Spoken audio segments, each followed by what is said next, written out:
And we're live. How are you doing, Mr. C? Middle of the week.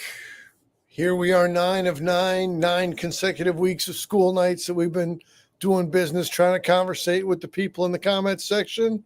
Feeling good in that regard. How are you, Mr. Fanboy Cantina? I'm all right. We had a rhythm going. We've had a rhythm going of connecting every week, talking about Daredevil Born Again. And so, yeah, it's kind of sad that we're at this point with the show. But thrilled to get together and talk about Daredevil Born Again, its season finale.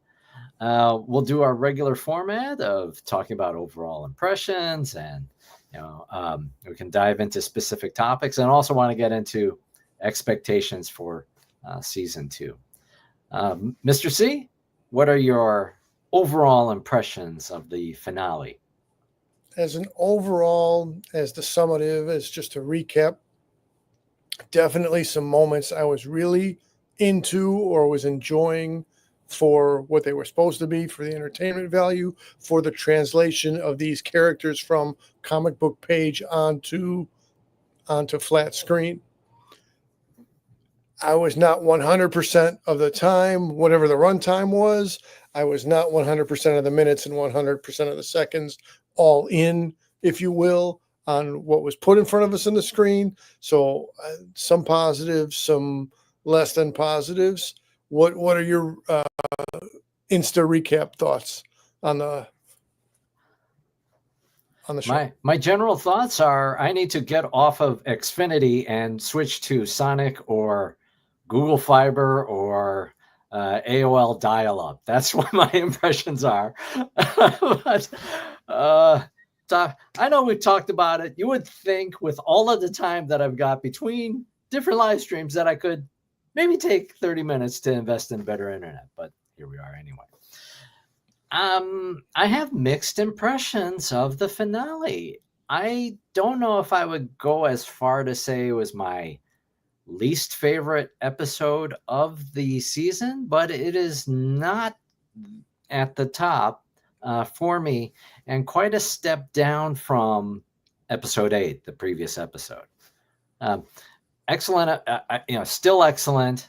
This is better than average Marvel, I think, for Disney Plus.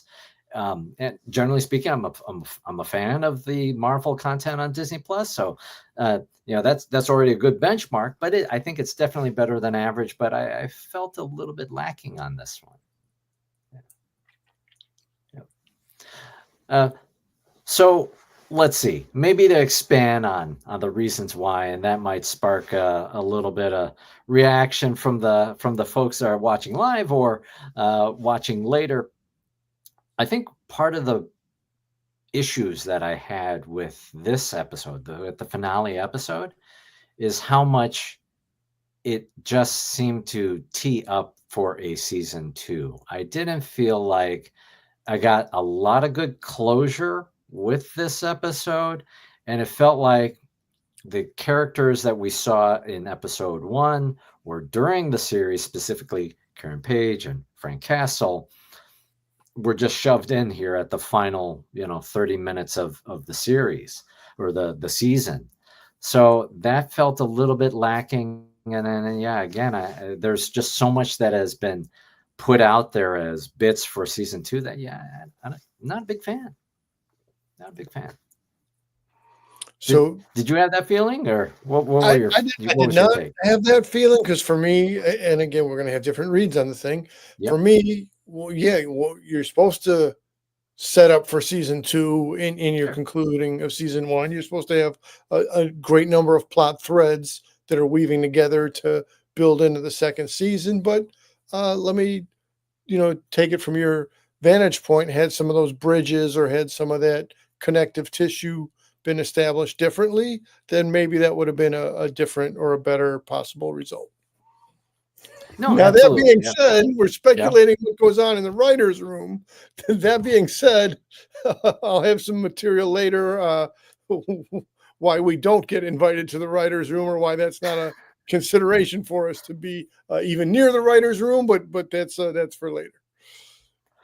Well, you bring up the writer's room. And so we know from other sources that with episodes 1, 8, and 9, those were done by the other showrunners. 1, 8, and 9 were by the other showrunners. The bulk of the series was from the previous set of folks that were then set aside by Kevin Feige, and so that's why 1, 8, and 9 are so distinctly different, tonally different, uh, and maybe that's a key part of what's throwing me off, because with 1 you see Karen Page, right? With what is it, 4 or 5, you see Castle, Frank Castle, and now you got them both appearing here at the end.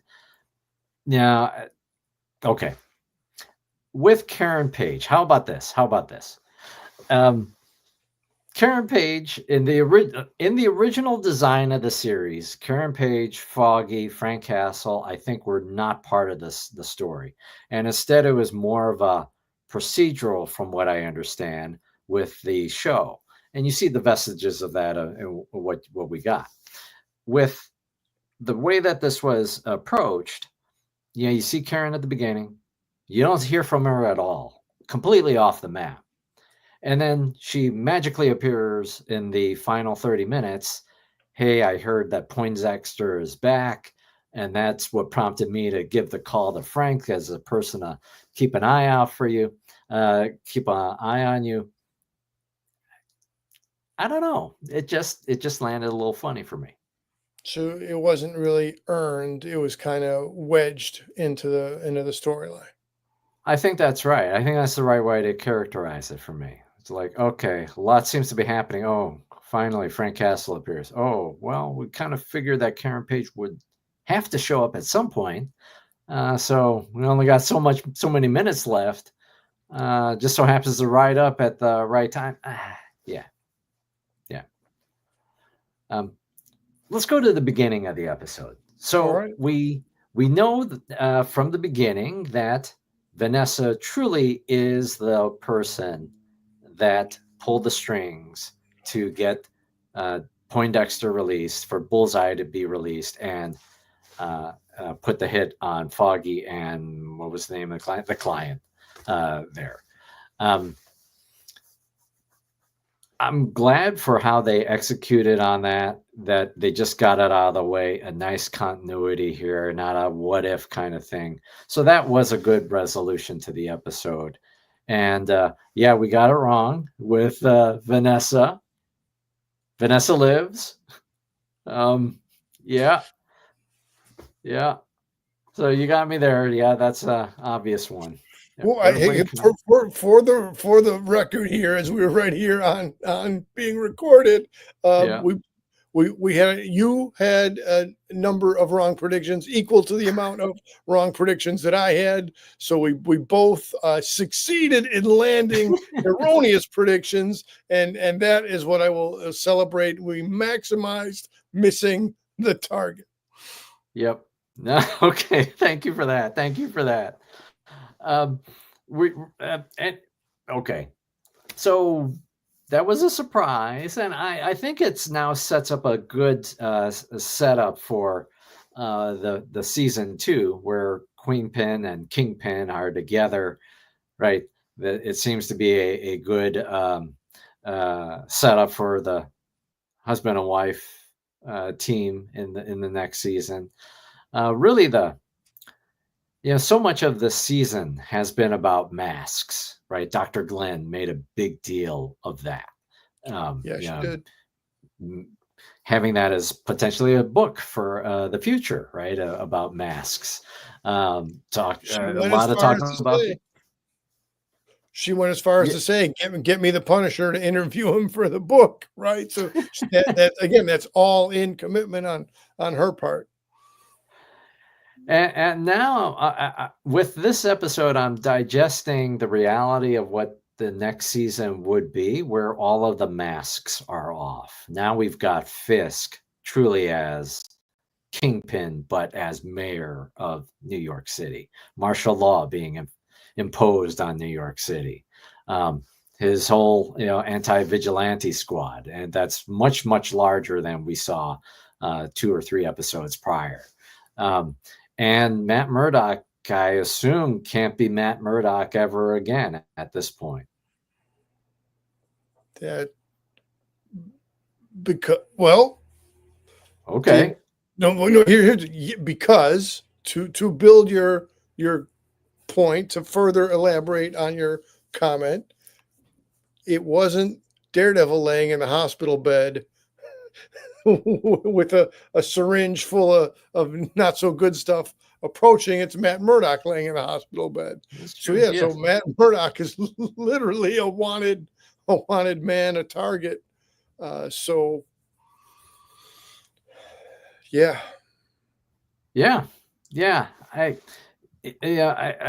reflect on the comics, and to the lesser degree that I'm familiar with the comics than you are, obviously, but from my recollections of the comics, it's always been the two, right? It's Matt Murdock and Daredevil, two different, obviously two different personas, and so it's pretty bold to this direction to take Matt Murdock as a lawyer off the table, because how does that work? It doesn't. Everybody knows, or Kingpin certainly knows. That's obvious, even prior to the season. But the gloves are off for sure. The gloves are off, and as you said, as we've continued to explore in these previous 8 weeks, in these previous 8 episodes, right, how a thing can be parallel and also intersecting. So as you said a minute ago, the masks are off, meaning that the everybody's showing their true intentions now, but then simultaneous to that, the masks are back on, because in the earlier episodes, Matt Murdock is not wearing the Daredevil suit, but now he's full on back in the Daredevil suit.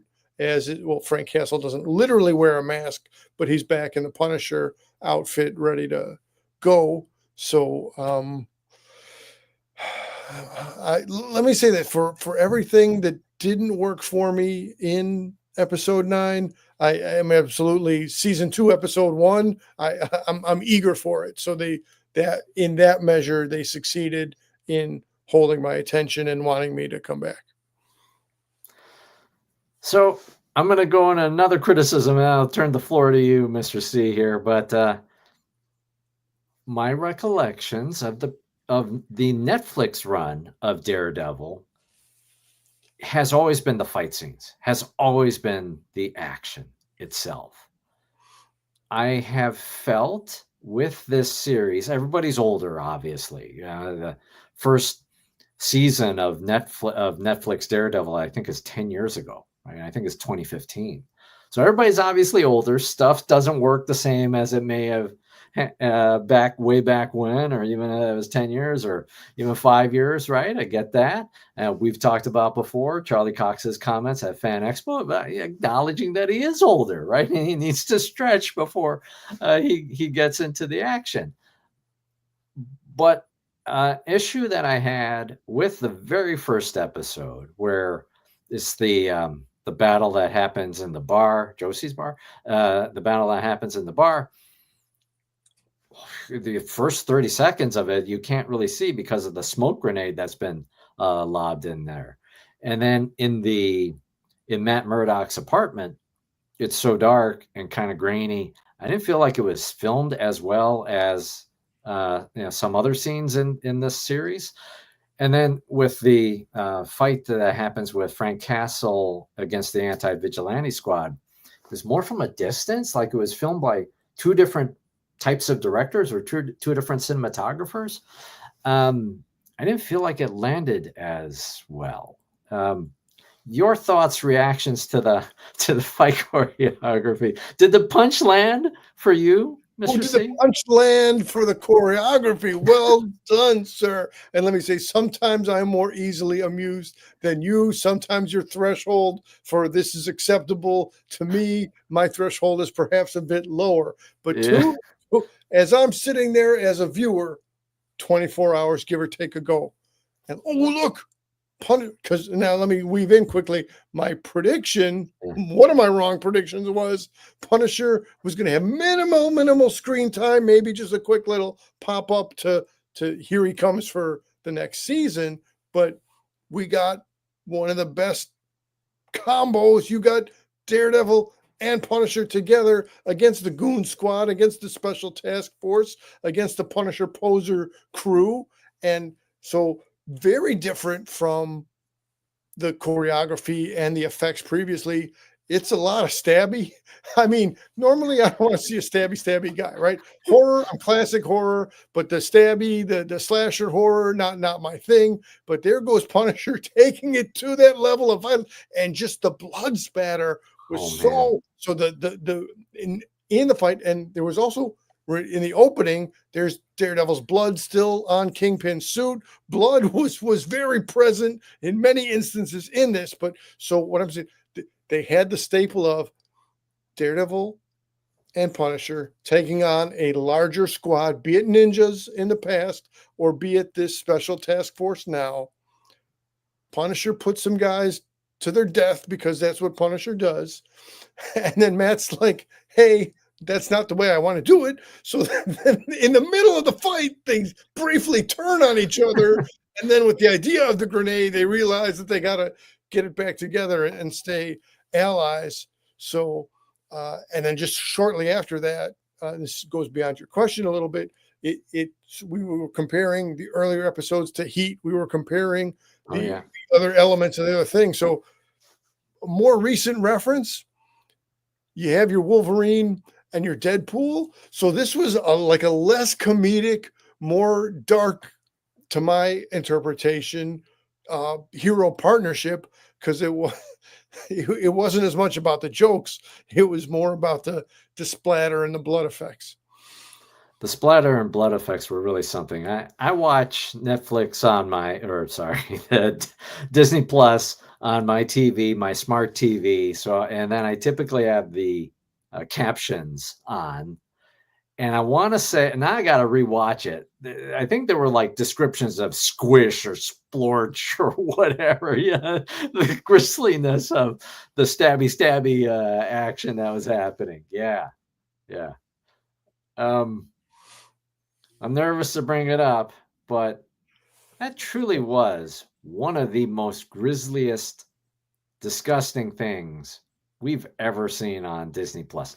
I'm thinking about when Disney Plus first launched, right? You had like, I think the Rescuers, or like, you're deep in the Disney catalog, One of the first things I watched on Disney Plus was again reminiscent to our earlier years. And I'd remember the tales of being really young and my dad talking with my uncles and that about the 1950s black and white Guy Williams from Lost in Space in the lead role as Zorro. And Zorro was absolutely of its era a magnificent production. And there was sword play, and there was, the possible element of your hero Zorro taking a sword, but 50s to 2020s, not so much blood splatter in the Zorro. Yeah. It's like night and day, literally night and day. 2 generations ago difference. Man alive. That you think about Hawkeye and the first appearance of Kingpin in Disney Plus, and one of the criticisms is how it was perhaps a little bit more watered down than the Kingpin that you would see in Netflix, and I would agree with that for sure. They smashed his head, took his face off. They took his face off. Yeah, that was Holy. Yeah. With an audience, which is again, it was both savagery and pageantry. It was theatrics. It was okay. Some of you might enjoy this. Some of you might be inspired by this. Some of you, I'm going to scare you into loyalty. Cut up the crowd 33. Oh, that was terrible. It was terrible, I tell you. Yeah, that was something. So, if there was any doubt that Disney Plus would water it down, you could just point to that scene That as resolves. the most grisly thing I've ever seen on that streaming service for sure. Yeah. No question. All right, where you want to go, Mr. C? Well, I guess let's stick around here. So I had not predicted the death of the police chief, at least not in this season, at least not to his job. He literally unhinged from the rest of his skull. But let's look at some of the other predictions. The Punisher had more screen time than I anticipated. Bullseye had less screen time. I rewatched us from last week just for the purpose of chasing these things down.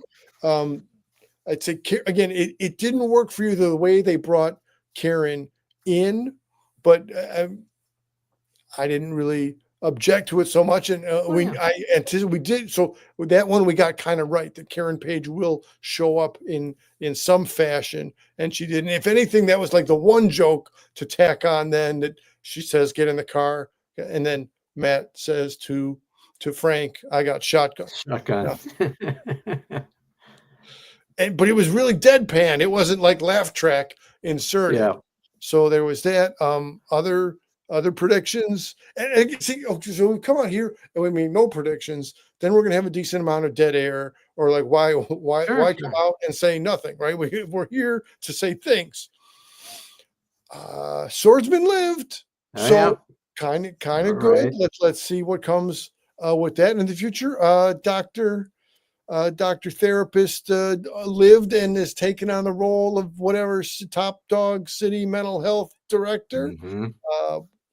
Man, I mean, see, I don't resent the character, but it's like shake the screen. Can't you see? Can't you see what Matt's trying to tell you? You're in danger. You're in danger at the Kingpin. How does she not know the history of Kingpin? Does she think he's reformed?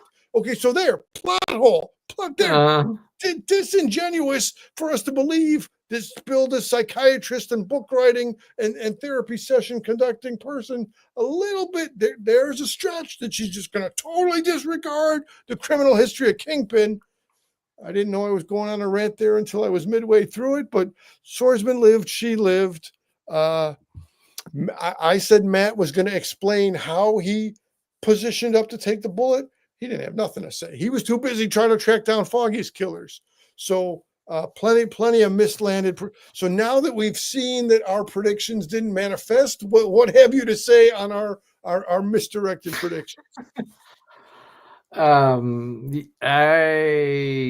would actually say that maybe we could have wrote a better finale, actually. Well, because so much of it, again, was setting up for the next season. I think it could have been written, and maybe this is what could have been the actual ending in the original approach. You could resolve certain things. You could resolve some of these pieces. Instead, we've got this gulag of billionaires, right? The New York elite, We got that. We got Frank Castle in there, or the end credit scene was particularly cool, right? So we've got that. You're right. We got some things wrong, and then actually, I feel like some things I wish we could have now definitely seen more of, like some acknowledgement of, what is Bullseye thinking right now? What is Bullseye's reaction? He's not happy. He's not a happy. Want to go after. Right. Why did Matt do that? Does he actually know? Does he know? Or has he?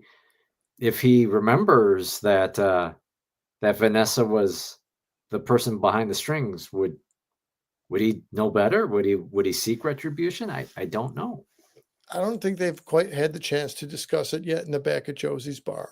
And I don't think Matt is going to be very so early. Let me jump back. I was making a note to myself, don't do the middle of the sentence thing and then jump into another thing. I do it all. But here I go doing it. Here we go. We had set up that Matt based on Foggy's death, was not going to wear the horns in the Billy Club anymore. But then came the moral dilemma of the young niece of White Tiger, and if he did not put on the horns in the Billy Club, harm was going to come to her. So he had to face a moral, ethical dilemma and switch his position. Okay, so that was a previous switch. Now, speaking of the guy that killed his best friend, but the guy that killed his best friend is also currently seemingly set up to be the enemy of Kingpin. So does Matt need to resolve that ethical dilemma by making an alliance with Bullseye to go after Kingpin, who has amassed great power in the current moment? And so is it that the heist or the jailbreak, do Bullseye and Matt go together to get Punisher out of his cage? And then the three of them, because they said they're trying to build an army, and then here's another, and then, but are we bringing back your Luke Cage? Are we bringing back your Danny Rand? Are we bringing back your Jessica Jones? And then how many episodes and how many shows? Like, I guess I'm saying I would like to see, just for the I would like to see. Oh, we got some comments. From Broaxium Verse. We do meet again, Chris. Welcome to the comments section. And clearly, we're talking Daredevil.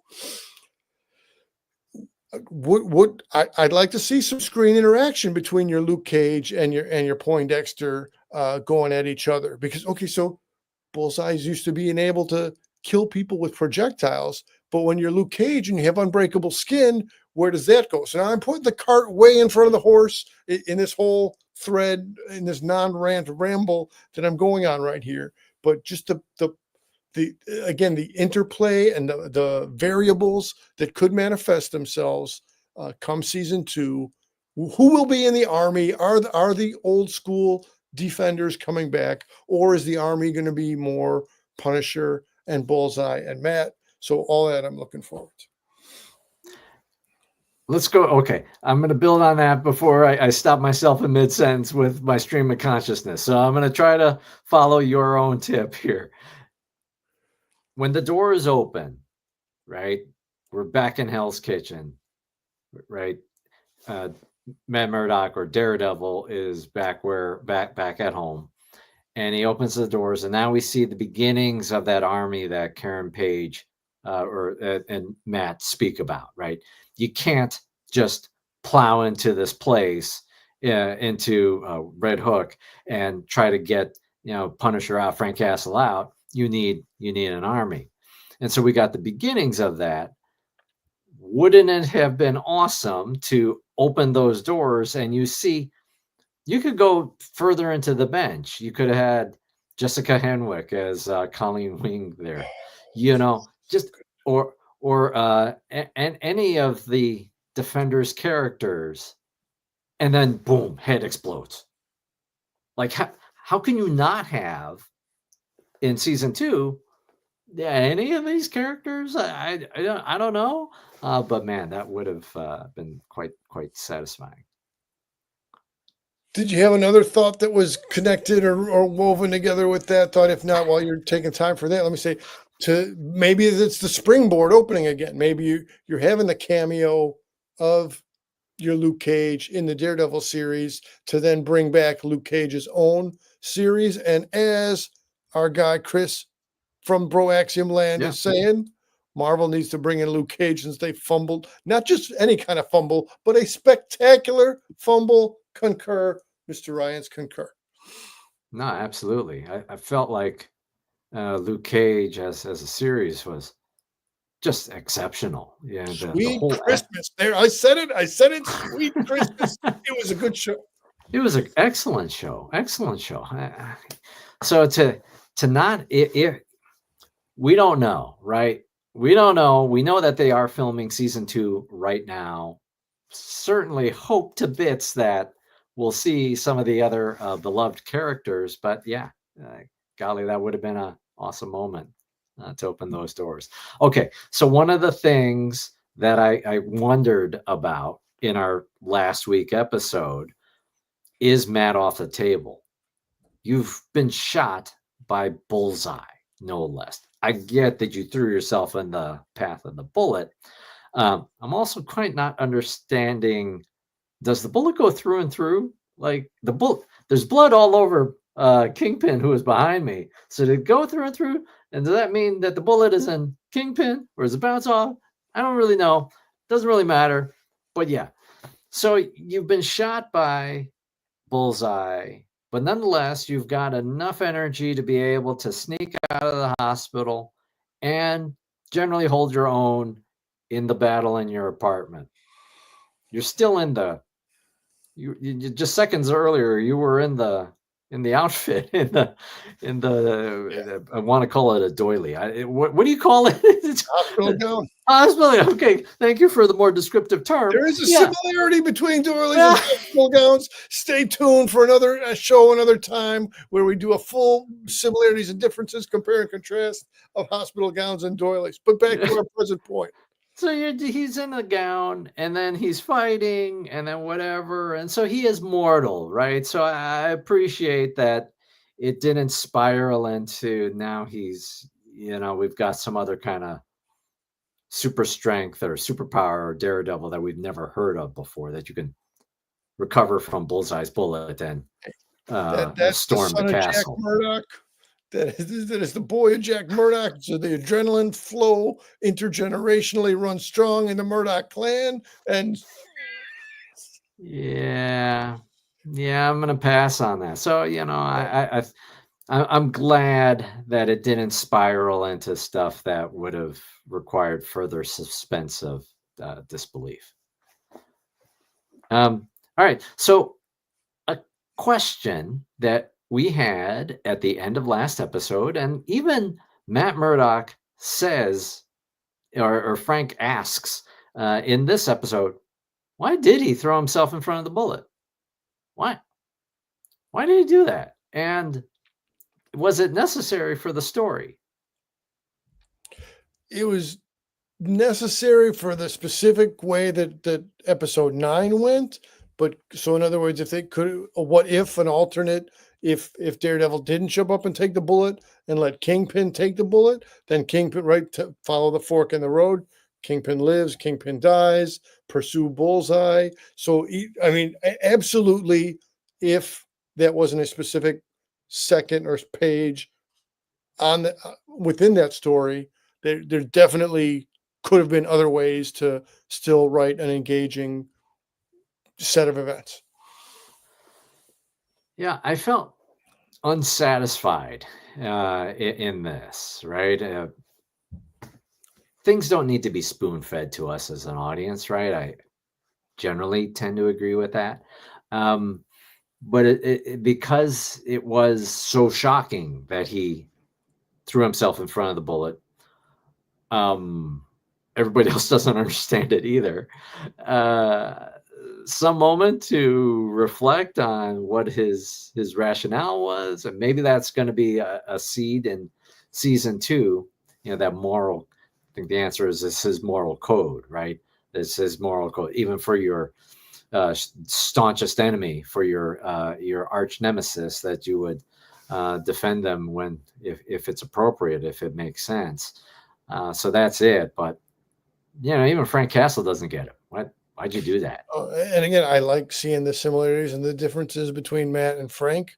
But I gotta say, on this one, I'm kind of on Frank's side a bit, fully. Like as much as I can appreciate a heroic act, Frank's not wrong on this one. No, Frank is not definitely not wrong. All right, well, I think I've covered most of my notes here. I've got some gibberish that I cannot read, so that's great. What else you got before we get into expectations for season 2? Hey, let's go to expectations for season 2. Let's get right there. Yeah, that's the part that I can read from my notes. I got the penmanship of like somebody who's blind, really. It's just very Murdoch of you. Very. Okay, so again, let's kick it around.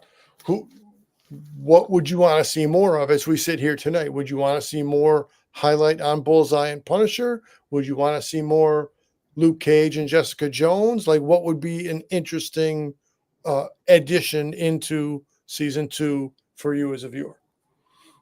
Great question. For me as a viewer, I think it is to deliver on the formation of the Army, whether it's the Defenders or Defenders 2.0.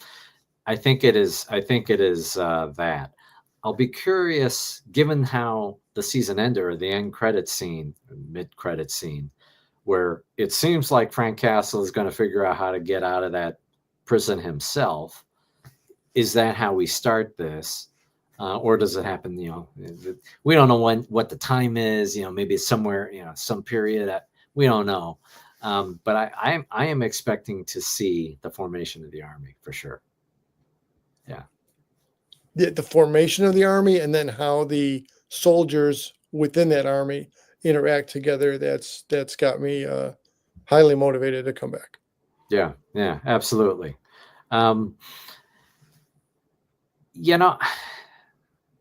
Okay, so now I'm going to complain again.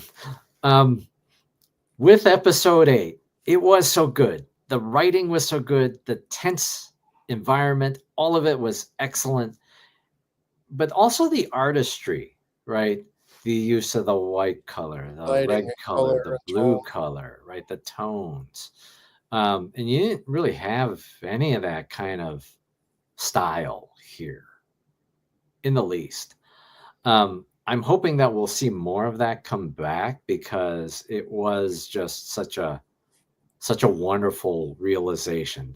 The thing that I've appreciated are actually the small touches, are the small moments. We've talked about the BB report little excerpts, and you didn't see your guy again in this episode.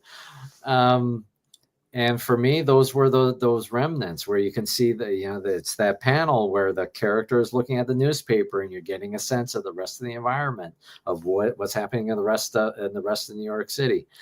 So yeah, that artistry element, as small as it is, I would really love to see that in season 2. More of that in season 2. Let's hope it manifests. Some people we're not going to see in season 2. We're not going to see Adam. We're not going to see the Commissioner. We're not going to see former White Tiger. We might see a new White Tiger there. Curious to see, is there going to be might there be a time jump that happens here where, that may allow for either the same actress to play the role or an older actress to step into the role. That could Are make we going to see a 1 year ago, 1 year after, 3 weeks later, 6 months, flip flop kind of a billboard across the bottom of the screen? Yeah, it wasn't as obvious in the season, but again, at this Fan Expo thing that happened in San Francisco last year, Wilson Bechtel, I think, acknowledged that the period, it's essentially 5 years later. So whenever the season ended at Netflix, I guess that's 2019, really, right? I think it's 2019. That it's just we're into the future here, or whatever is the time period. So I'm hoping that maybe they'll take advantage of that same kind of approach. That is 2 years later, some period there's been some passage of time with this next season. Oh yes, let's it could be true. It's just a flesh wound. I mean, you can do a lot with some duct tape and Band-Aid, stucco, putty. Yeah. That's very Monty Python of you, Chris. And let me say, so across the previous weeks, we're discussing of being fans of the person and of the artistry of David Mack. And in here this week in episode 9, maybe we have yet to connect this dot. Who's going to be in the Army? Is it entirely possible that the character Echo is going got just as much of a bone to pick with the Kingpin as anybody else? That is amazing. That is amazing. And I will bring up again the prop, because I have not moved from this chair in the past week. the the image of Echo from the Marvel art of David Mack. Yes, that would be great. That would be absolutely fantastic. Yeah, would love that. Yep. Elektra. So many characters. Any Right. So there was some discussion of were they going to recast Elodie Young, recast a different actress in the role which Elodie Young played as Elektra. And then I believe, well, I'm not 100% sure, that the final product was Elodie Young will reappear in her role as Elektra. So okay, now we're this army building thing, and we got some good recruits coming. So that but again, now we only have 9 episodes of or something. If it's 18 or whatever it was, there's an approximately the same number of episodes. So we're running into the same pacing issue or distributing out screen time a lot of characters. So, but let's see how it comes to pass and bring it. Yeah, and I think building okay. Obviously, we are not showrunners, we're not writers, we're not in the writers' room, as you said. If they do a time jump here, that would allow for, you know what, these characters are already here. Some number of characters are already here. Like, I'm in a complaining mood here, man. Like Rebel Moon, right? Rebel Moon last year, one of the worst movies of 2024. And there's not an original thought anywhere in that somehow part one, part two movie thing. But a large chunk of part one was spent on you need to get the 7. You need to build the team together. It's just how these things work.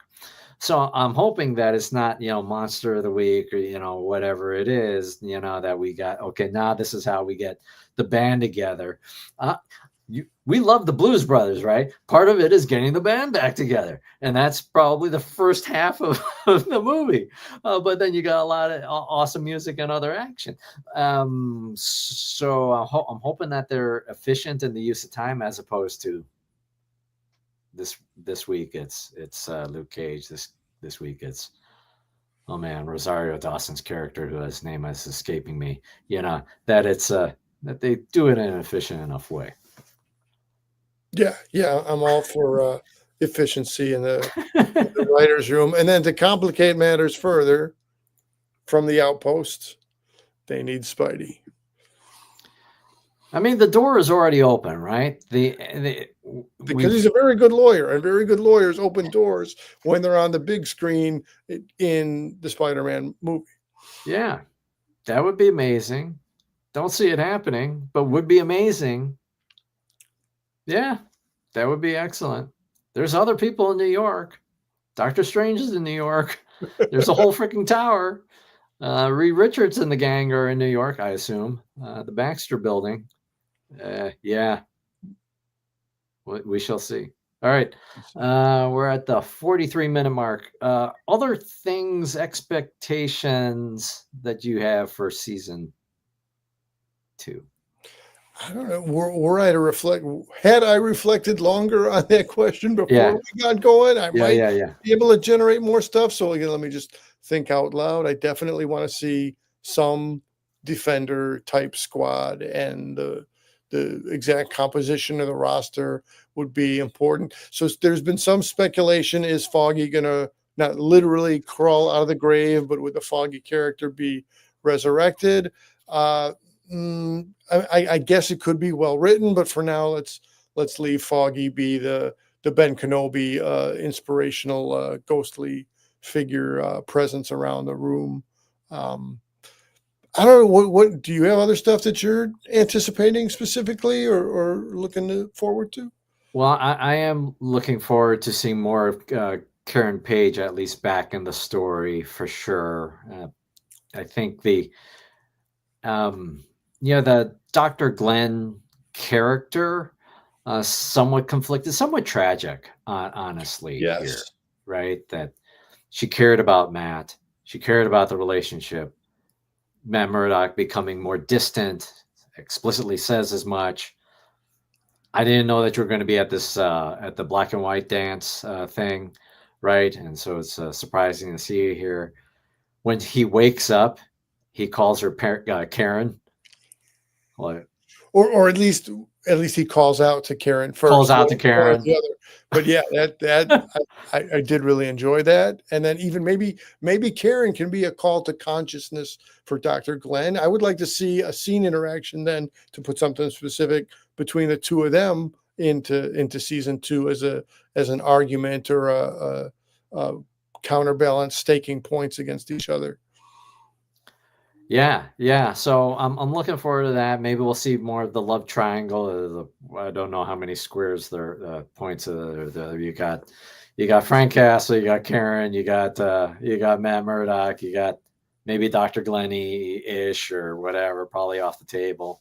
Yeah, so that'll be interesting to see how it pans out. You mentioned it earlier. I do expect there to be the Bullseye Daredevil team up, as complicated and messed up as that is.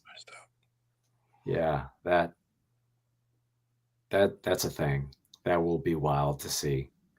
And maybe it's with Frank Castle too. That would be also very, very strange.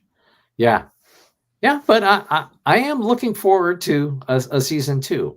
If somehow this is what we got and they said that there wasn't going to be one, yeah, that wouldn't be great. That wouldn't be great. But they created this episode, I think, really knowing that, yeah, we got something here. And so that's okay. That's okay. That's okay. Yeah. All right. Yeah, I guess that's it for my notes. So what other upcoming stuff? I know as we get ever closer to May the 4th for the Star Wars business coming up on Fanboy Cantina, there will obviously be some May the 4th stuff coming around the Fanboy Cantina side of the YouTubes. Do you have other projects in pre-production, other tricks up the sleeve, or is it too early to reveal any such teasers? Well, I do have to still finish. I went to the Northern California Cherry Blossom Festival. It's an annual thing for me.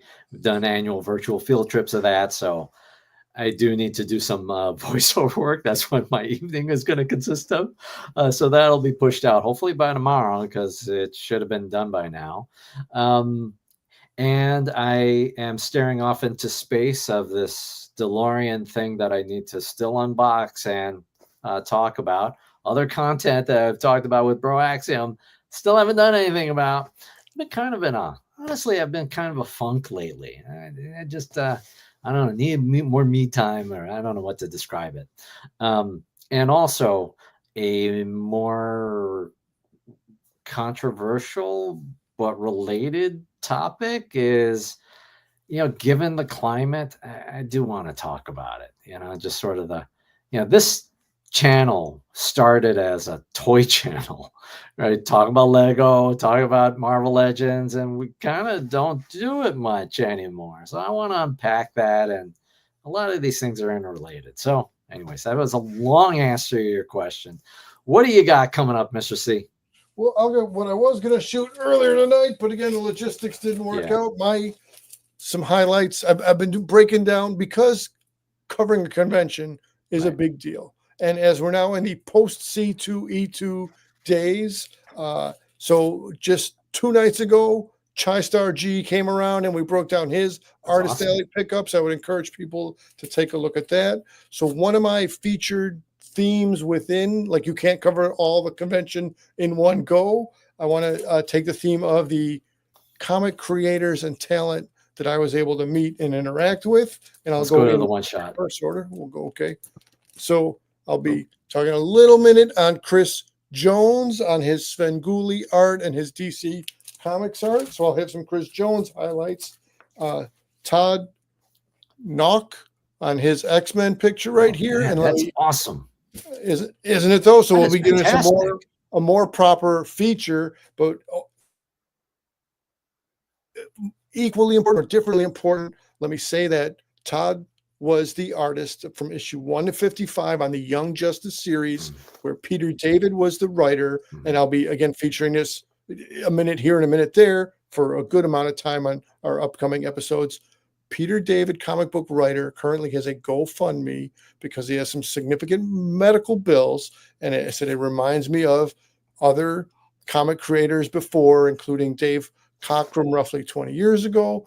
There's the longer story of how Neil Adams had to advocate within DC that Jerry Siegel and Joe Shuster should get some financial compensation. Anyway, so comic artists and writers don't have conventional benefits as other 9-to-5 employees have. So in the words of Todd himself from the convention floor, even if it's $10 to pass towards the Peter David GoFundMe, but again, I'll be speaking of that more. And then the big one right down there, finally, Chris Claremont from 4th grade, started reading X-Men in 1980, finally got to shake the hand of Chris Claremont. That's amazing.